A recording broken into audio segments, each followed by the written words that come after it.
वहीं बिहार में शराबबंदी होने के बावजूद लोग अवैध तरीके से शराब की सप्लाई के लिए कोई न कोई नया तरीका निकाल ही लेते हैं। मुजफ्फरपुर की अगर बात करें तो एक ऐसी खबर यहां से सामने आई है जहां ट्रक के अंदर पार्टीशन करके दूसरे हिस्से में शराब की तस्करी की जा रही थी। दरअसल पुलिस को सूचना मिली थी कि इलाके में अवैध तरीके से एक ट्रक में शराब की तस्करी की जा रही थी, जिसके बाद पुलिस ने एक्शन लेते हुए इस ट्रक का पीछा किया।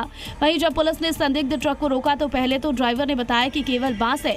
जब पुलिस ने चेकिंग की और बांस को हटाया तो असली मामला सामने आ गया। इसी ट्रक की सूचना थी कंटेनर की, जिस पर कि अंदर में गुप्ता खाना बनाकर विदेशी शराब लोड किया हुआ रखा था।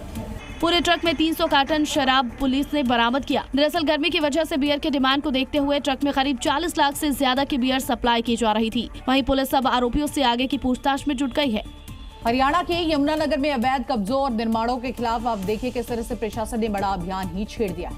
इलाके में नगर पालिका की टीम ने भारी पुलिस बल की मौजूदगी में बुलडोजर कार्रवाई की है। इस दौरान दर्जनों अवैध निर्माणों को ध्वस्त कर दिया गया। कार्रवाई से पहले अवैध तरीके से लिए गए बिजली के कनेक्शनों को काटा गया, फिर जेसीबी और बुलडोजर की मदद से अवैध रूप से बनाए गए अस्थायी ढांचों को हटाया गया। वहीं इस दौरान भारी संख्या में पुलिस फोर्स की भी तैनाती की गई थी। दरअसल ये जमीन लंबे समय से अवैध कब्जों की चपेट में थी और यहाँ बिना अनुमति के मकान और झुग्गियां बनाई गई थी। इलाके में करीब 250 से 300 मकान और झुग्गियां अवैध रूप से बनाई गई थी, जिन पर कार्रवाई की जा रही है। हाल ही में इलाके में सीआईए टीम पर हुए हमले और आरोपी को छुड़ाने की घटना के बाद प्रशासन और भी सख्त नजर आ रहा है। फिलहाल इलाके में कच्चे घरों को हटाया गया, पक्के मकानों को हटाने के लिए नोटिस जारी कर दिया गया है। यूपी के वाराणसी में एक सीएनजी पंप पर आग का तांडव देखने को मिला। भयंकर आग की लपटों से इलाके में रात के वक्त आप देखिए किस तरह से दहशत फैल गई। कई घंटों की कड़ी मशक्कत के बाद अब इस आग पर काबू पाया गया है। वाराणसी जौनपुर हाईवे पर हुए इस भयंकर अग्निकांड की तस्वीरें देखकर आप समझ सकते हैं कि वहां हालात क्या रहे होंगे। कई फीट ऊंची आग की लपटें और चारों तरफ काले धुएं का गुबार। पूरे इलाके में दहशत भरने वाले डरावने पल थे। आग इतनी भयंकर थी कि देखते ही देखते पूरा सीएनजी पंप आग का गोला बनता नजर आ रहा था। रात का अंधेरा और दूर से नजर आ रही लाल तबाही को देखकर आप अंदाजा लगा सकते हैं आग कुछ ही समय में कितना विकराल रूप ले चुकी थी। फायर ब्रिगेड ने मोर्चा संभाला और आग को गैस चैम्बर में पहुंचने से रोकने के लिए पूरी ताकत झोंक दी।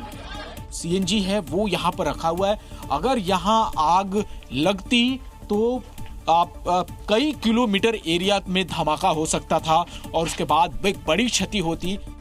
करीब 40 फीट ऊंची लपटों से दमकल की कई टीमें करीब 4 घंटे तक जूझती रही, तब जाकर इस विकराल आग पर पूरी तरह से काबू पाया जा सका। हादसे की वजह शॉर्ट सर्किट होना बताया जा रहा है।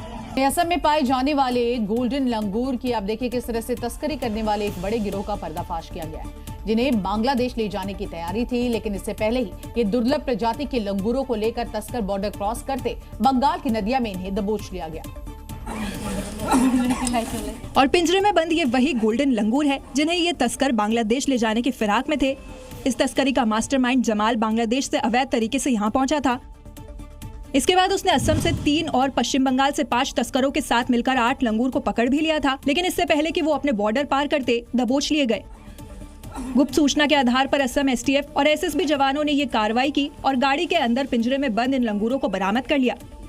गोल्डन लंगूर की एक बेहद दुर्लभ प्रजाति है। ये भारत में सिर्फ असम के मानस नेशनल पार्क में ही मिलते हैं। भारत के अलावा भूटान इनका दूसरा बड़ा ठिकाना है। एक समय में ये भारत से विलुप्त होने के कगार पर आ गए थे। अपने खूबसूरत सुनहरे फर और शांत स्वभाव की वजह से इनकी मांग वैश्विक बाजार में बहुत ज्यादा है। रईसों के बीच इसे पालने का चलन इसकी तस्करी की सबसे बड़ी वजह है, जिसके लिए वो लाखों रुपए चुकाने को भी तैयार हो जाते हैं।